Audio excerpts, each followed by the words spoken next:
Hey guys, I hope you're all doing really well. I'm here today with my top 15 pink MAC lipsticks. I'm going to include lip swatches. This is going to be a little bit painful, but it will be worth it if it helps any of you decide what to get next from MAC's very extensive collection.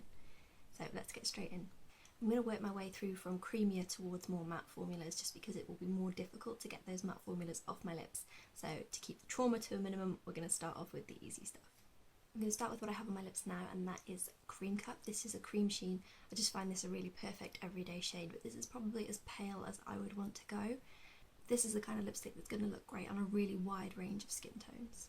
So I'll swatch all of these on my arm for you as well, so you can see a comparison as we go through in terms of colour differences. So that's Creme Cup. It's just a very peachy, pale, creamy nude. So the next cream sheen I have to show you is Hot Gossip, and here is Hot Gossip, just on the lips. This is one of those shades that's really great for everyday wear if you work in, say, an office. It's very subtle, it gives a bit of colour to your face. If you're feeling like you look a little flat and you just want to chuck something on, this is a really great shade. It's got tiny flecks of shimmer in it, but you really can't see them on the lip. They just give a nice sheen. And I'll just swatch it next to Creme Cup for you. As you can see, it's just a little bit deeper, maybe a bit more mauve to it. But a very easy shade to wear, and that's Hot Gossip. So next up is Speak Louder, sticking with cream sheens just for a minute longer. This is obviously a lot deeper in terms of the colour, it's more pigmented. And this is what Speak Louder looks like close up. I think MAC described this as a poppy kind of pink, and I would agree with that. It's got a bit more red and a bit more warmth to it. This is significantly less subtle than Creme Cup or Hot Gossip, but still a really beautiful shade, and I do think you could get away with it in an office environment or everyday wear. I'll just swatch it here for you. So it's just got some warmer undertones compared to the mauviness of Hot Gossip. So this is Speed Dial, our final cream sheen of the day, and this is just what Speed Dial looks like on the lips. This brings it back into the kind of peachier family. It's brighter than the likes of Creme Cup, but again a really brilliant everyday shade. The cream sheen formulas, if you're not familiar with MAC's lipstick formulas, are very creamy, as the name would suggest. They're well pigmented, some better than others definitely. Some people describe them as moisturising, I don't know if I would. But they're not as drying as other lipsticks. They don't add moisture to my lips, but they don't take away too much either. And I will just swatch Speed Dial here for you. Just to run through the cream sheens that we've had so far, we have Creme Cup, Hot Gossip, Speak Louder, and Speed Dial. Okay, so I'm going to move on to the amplified creams now. These are very similar in formula to cream sheens, but they're really pigmented. And the first one I have here is the least vibrant of the three I'm going to show you. This is Chatterbox. And again, it's a very nice everyday peachy pink colour. It's not too deep, but it's not too pale either. And this is what it looks like on the lips. And I'll just swatch it next to these others for you here. So as you can see, it swipes on with a really intense colour straight away. And that is Chatterbox. So this next shade is undoubtedly the brightest so far, and that is Girl About Town.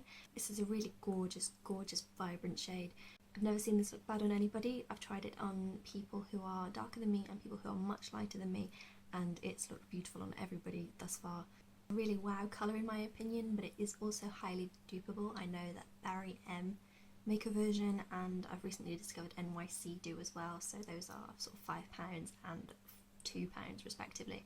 So if you were going to fork out on a single MAC lipstick, I would suggest that maybe you pick another colour from this video, which isn't quite so easy to imitate. But a really beautiful colour, and this is what it looks like on the lips. I'll just swatch it next to these others for you here. So that is Girl About Town. So the final amplified lipstick I have to show you is Impassioned. I hesitated for a long time before I bought this because I wasn't sure I would be able to pull it off. The thing I find with the amplifieds is that if you don't wear them, they will wear you, and you will look scared of your own lips. so I wear this when I'm feeling really confident, and I really do enjoy it for nights out and things like that. This has got more coral in it than something like Girl About Town, so I feel like I probably wouldn't wear this in everyday situations, whereas Girl About Town, if I was feeling bold, I probably would. But again, I really love this for special occasions. And this is what it looks like on the lips. I'll just do a quick swatch of it here for you. So as you can see, more coral and red in Impassioned than the blue pink of Girl About Town. So next up I have a couple of satin finishes for you. These are very pigmented, but they are less creamy than the formulas I've previously showed you, which means they tend to travel less and wear a bit longer. So if you like something a little lower maintenance, this might be more for you. And this is Pink Nouveau, which I adore. A bit close up. Some days I feel like this could be a little too pale for me, but it does have a slight warmth to it, which makes it highly wearable. I know that Makeup by Ali adores this shade, and it's my baby as much as it is hers. I really love it. Let me just swatch that for you. So this is it here. The next and final satin that I have to show you is Snob, a list of all the lipsticks I'm going to show you today. This is really about as pale as I feel I can get away with. Some days I feel like I look too ill when I wear this and I can't get away with it. But other days it's fine, and you can always warm it up with a gloss, which I will show you in a second. But this makes a nice alternative to the likes of Saint Germain if you feel like that is too out there for you. Just swatch it for you here. So that's it there, and that's Snob. This is what it looks like on the lips without a gloss. I do sometimes like to add a bit of a shine to this lipstick just to take off some of the coldness that it can have. So this is just a quick example.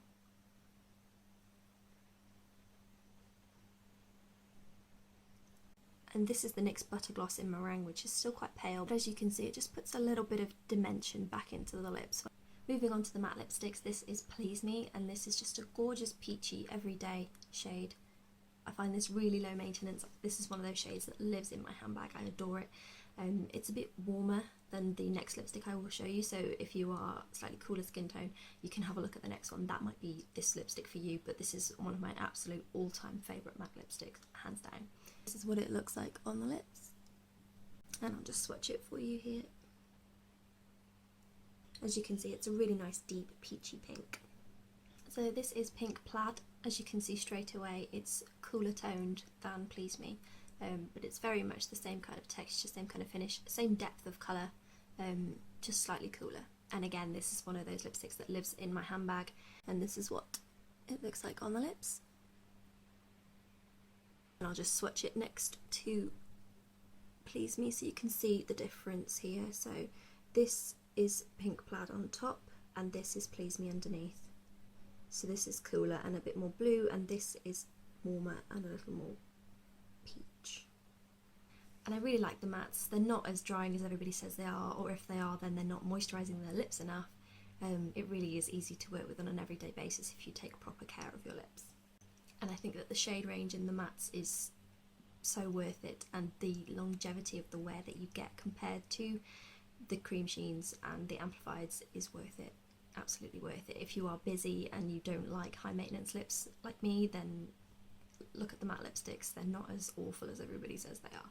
So this subtle little number is Candyyum, super famous. It's just a neon pink. It's more wearable than you would think, and it doesn't photograph very true to colour. I did a lot of research before I purchased this, and it looks a lot paler in a lot of the photos that I found online. So go and check it out in store before you decide to rule it out completely. But it's just a really, really fun colour. I love it. And this is what it looks like on the lips. And I'll just swatch it for you up here. So there we are. Looking really, really bright next to the rather muted Pink Plaid there. Moving into Retro Mattes to finish off this video, this is All Fired Up. In September of last year they released the Retro Matte collection and made several of the shades permanent. Lucky for me, they made all of my favourite ones permanent, and this is probably my favourite of the whole collection. This is just a really wearable, in my opinion, bright pink. Being a retro matte formula, it is so easy to wear. You put it on, you don't have to think about it for the next 6 hours. It's brilliant. They don't wear off when I eat. I'm pretty careful as someone who wears a lot of lipstick anyway, but you know, I can eat and this will still be intact.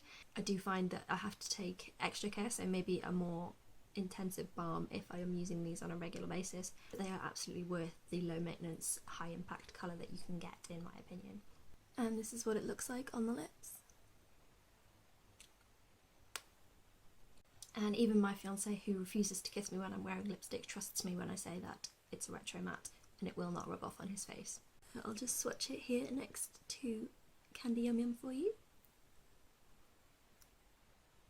I think that this and the final two shades are absolutely stunning. I love a matte formula, and a super matte formula I just think is really flattering. So this next shade is a more coral pink, and this is Relentlessly Red. I don't know why they called it Relentlessly Red, it's pink. And this is what it looks like on the lips. Lip swatches are slowly turning into a hot mess. But we're nearly there. And this is it swatched.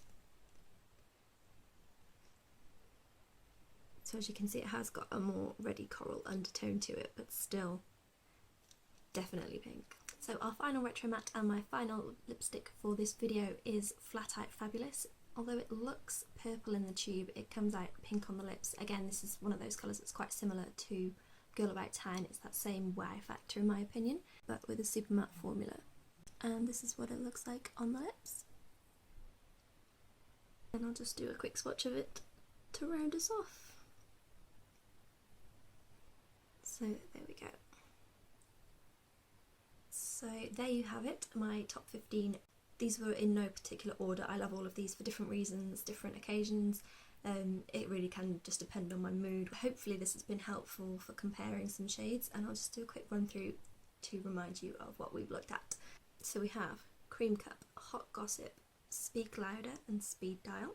So then we have Chatterbox, Girl About Town and Impassioned, followed by Pink Nouveau and Snob, Please Me, Pink Plaid, Candyyum, All Fired Up, Relentlessly Red and Flat Out Fabulous. So I hope you guys have enjoyed that video. Let me know in the comments if there's a pink that you love which I haven't mentioned. Thumbs up and subscribe if you enjoyed this video, guys. I'll see you later.